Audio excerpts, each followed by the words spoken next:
Hi guys, welcome back to my YouTube channel. My name is Yashveer Kaur और आज मैं वो जगह हूँ जहाँ पे जब केदारनाथ के जो 6 महीने मंदिर बंद रहता है, जो द्वार नहीं खोले जाते, उस टाइम पे जो उनकी डोली होती है केदार बाबा की, शिव जी की डोली होती है, वो ये मंदिर में रखी जाती है।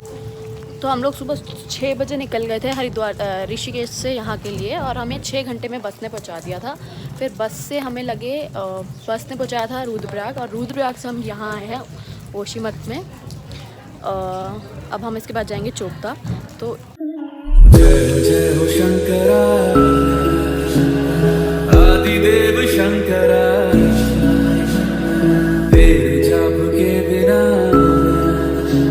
चले ये सांस किस तरह। मेरा कर्म तू ही जाने, क्या बुरा है क्या भला। तेरे रास्ते पे मैं तो आंख मूंद के चला, तेरे नाम की जोत ने सारा हर लिया तमस मेरा। नमो नमो शंकर, भोलेनाथ शंकर, जय प्रियो नाम शंभो जय शिवाय। नमो नमो शंकर, भोलेनाथ शंकर, रुद्रदेव जय महेश्वरा।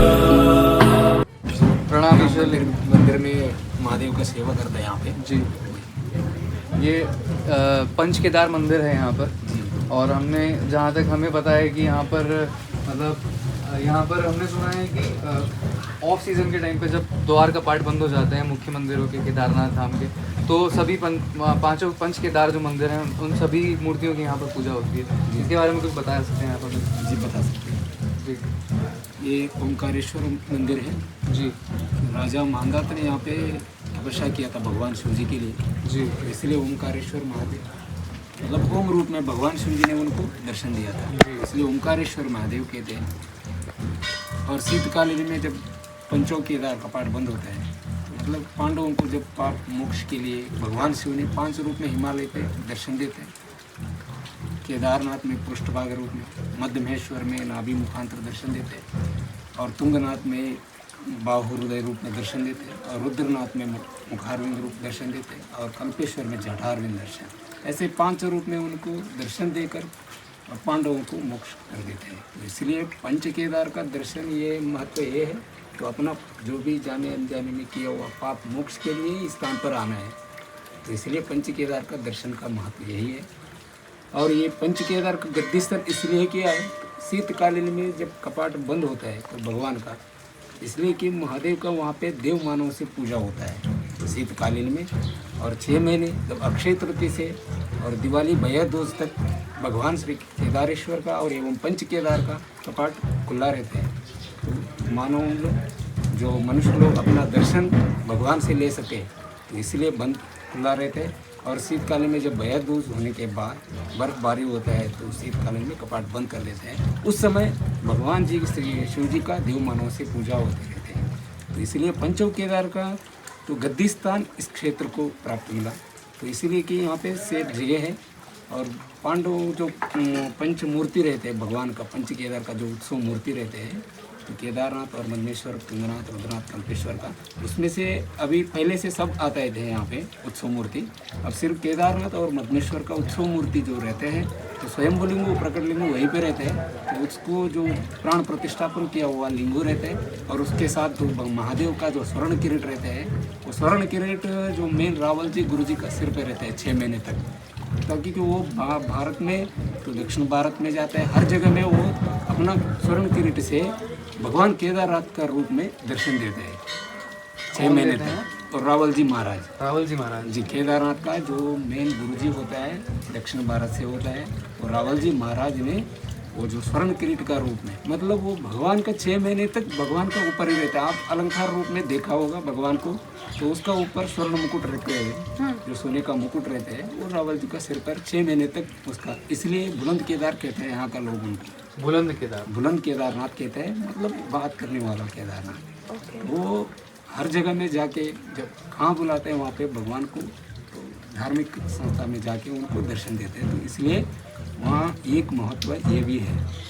और स्वर्ण किरीट रावल जी के पास रहते हैं, जो भगवान का जो मूर्ति रहते हैं, तो ओंकारेश्वर मंदिर में और भगवान ओमकारेश्वर का साथ साथ में 6 महीने तक मधमेश्वर भगवान और केदारेश्वर भगवान ओमकारेश्वर महादेव का यहाँ पे 12 महीने जो सुबह महाअभिषेक, रुद्राभिषेक और संध्या आरती सब पूजा यहाँ पे होता है।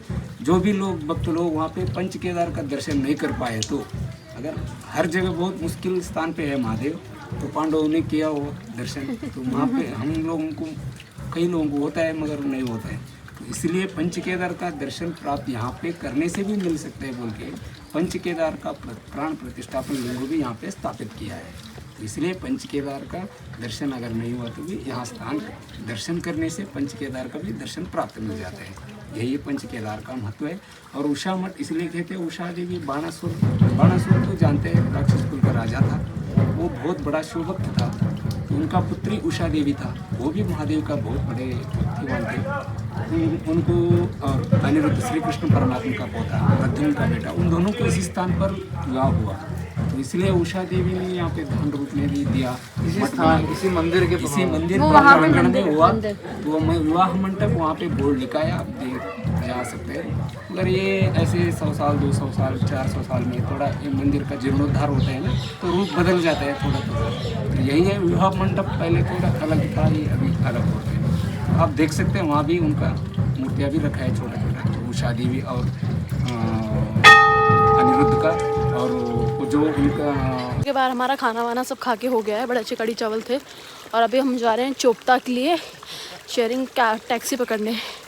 तो अभी हमने लोकल से पूछा, तो उन्होंने बोला कि मिल जाती नहीं मिल जाती, क्योंकि गांव है तो बहुत कम लोग चोपता जाते हैं। और ऊपर ठंड भी बहुत ज़्यादा हो रही है, इतनी ज़्यादा ठंड हो रही है कि मतलब स्नोफॉल भी हो रहा है ऊपर, पता नहीं। तो अभी देखते हैं कि मिलती है कि नहीं मिलती टैक्सी। तो हम उगी मठ से कैब्स में बैठ चुके हैं, ये शेयरिंग कैब टैक्सी चलती है यहाँ से चोपता के लिए। तो बस हम निकलने वाले हैं यहाँ से चोपता, क्योंकि यहाँ का वेदर बहुत ज़्यादा चेंज है। तो हम दोनों की तबीयत अभी थोड़ी सी ख़राब लग रही है, मतलब मेरी ज़्यादा लग रही है, तो हम चोपता जाके रेस्ट लेंगे। यार तुम तो हम चोपता जाके आज कुछ नहीं करने वाले, सिर्फ रेस्ट लेंगे, क्योंकि कल हमें अच्छा खासा ट्रैक करना है। कोई नहीं, हो जाएगा सब कुछ, थोड़ा धीरज रखेंगे, भगवान का आशीर्वाद रहेगा तो सब कुछ सफल। जय भोलेनाथ। अंदर हो जाओ गाइस। निकल चुके हैं हम लोग, गाइस इधर देख लो, निकल चुके हैं हम लोग अभी चोपता के लिए। उखी मठ से चोपता, उखी मठ से चोपता। ओम नमः शिवाय। ओम नमः शिवाय। एक ही लफ्ज चाहे जबान पे, हर हर महादेव, हर हर महादेव। तो फाइनली हम लोग पहुँच चुके हैं चोपता। बहुत ठंड है भाई साहब, और लिटरली इतनी तबीयत ख़राब हो गई थी हमारी कि हमारा सर ऐसा फट रहा था। अब आगे थोड़ा अच्छा लग रहा है, मेरे तो पैर भी दर्द हो रहे हैं, पता नहीं कैसे कल ट्रैकिंग करूँगी। और यहाँ पीछे से होता है हमारे तुंगनाथ का ट्रैक स्टार्ट। अभी हम जाएंगे हम अपने टेंट में भाई, उसके बाद तो रेस्ट करना बहुत इंपॉर्टेंट है। यहाँ बोल रहे हैं कि एयरटेल के नेटवर्क आते हैं, 2 हमारे नहीं आ रहे हैं ना जियो के आ रहे हैं ना एयरटेल के आ रहे हैं, बस पॉइंट कहीं ना कहीं तो आते ही हैं। और ये रास्ता है हमारे टेंट तक जाने का। ये कैसा सा रास्ता भाई ये तो मैं भी ले रही हूँ। तो अभी हम अपना टेंट ढूंढ रहे हैं, अभी तक हमें टेंट मिला नहीं है। 2 रास्ता बहुत ही अजीब है, और यहाँ पे ना टेंट्स प्री बुक करके आना पड़ता है। हमारी booking.com वाली जो बंदी है वो कॉल उठा रही है, देन कॉल कट कर रही है, उसको समझ नहीं आ पा रहा क्या कर चाहती है वो। और रास्ता इतना ख़राब है, तो मेरे पैर में इतना दर्द हो रहा है क्योंकि पता नहीं कहाँ मुड़ा है, मुझे कुछ समझा नहीं। लेकिन 2 व्यू बहुत बहुत बहुत प्यारा है, हाथ तगड़ गए हमारे, ठंड बहुत है। लेकिन चोपता हम पहुँच चुके हैं और बहुत ही सुंदर व्यू है।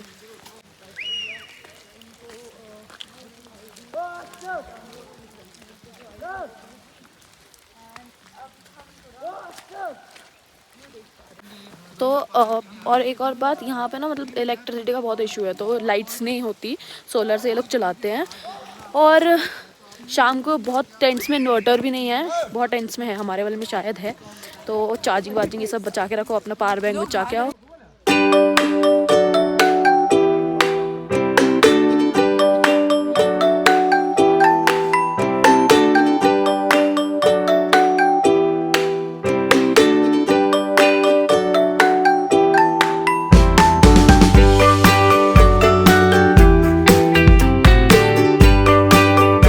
गाइस ये लोग बेचारे बिल्कुल अकड़ चुके हैं, इनकी हालतें बिल्कुल ख़राब है और हमें समझ में नहीं आ रहा कि हमें जाना कहाँ है, क्योंकि हमारी कैंप वाली अभी तक फ़ोन नहीं उठा रही है।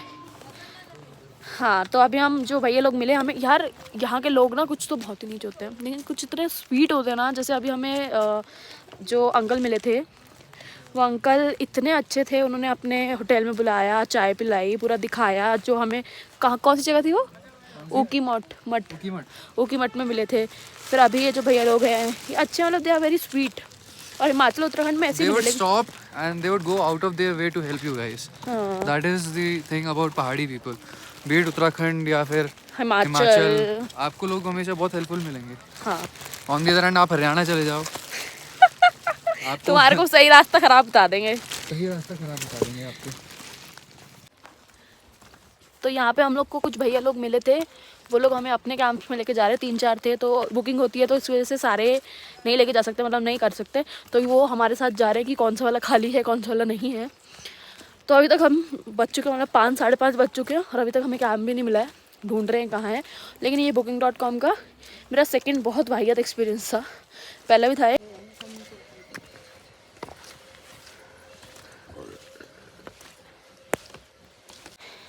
इतना सुंदर है ना, इतना सुंदर ना, तो चोपता को मिनी स्विट्ज़रलैंड ऑफ इंडिया भी कहा जाता है। और सच में ये है, लग भी रहा है। और मेरा अब जाके थोड़ा सर दर्द इतनी सुंदरता देख के सही हुआ है, तो मुझे थोड़ा अच्छा लग रहा है। पर बहुत प्यारा व्यू है।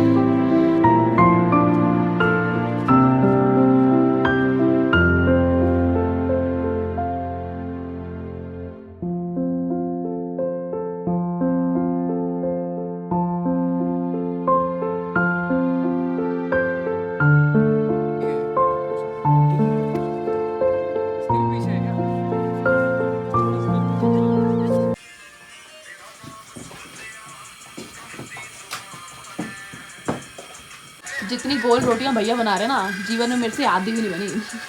मैं ऑलमोस्ट इसके करीब पहुंच चुका हूँ। ऐसे रोटियां, हाँ, रोटियां मैंने गोल बनाई है, मैं बना सकता ऐसे हूँ। घुमा अगर तेरे पे बेलन और वो है ना चकला, तो मैं बना के दिखा देता हूँ। वो है बेलन चकला, इसमें भी, इसमें उल्टा हिलता नहीं है भाई बेलन के चकला। करते भी होगा ना। तो गाइज हमारी रात ऐसी हो रही है, एंडिंग हमारे व्लॉग की, जहाँ ये लोग धमशास खेलने की कोशिश कर रहे हैं और ये बेचारी बचा रही है और वो पहचाने की कोशिश कर रहा है। तो हम करते हैं मजे, आज के लिए इतना ही। आपसे मिलते हैं नेक्स्ट व्लॉग में, तब तक like share subscribe and thank you for watching, bye.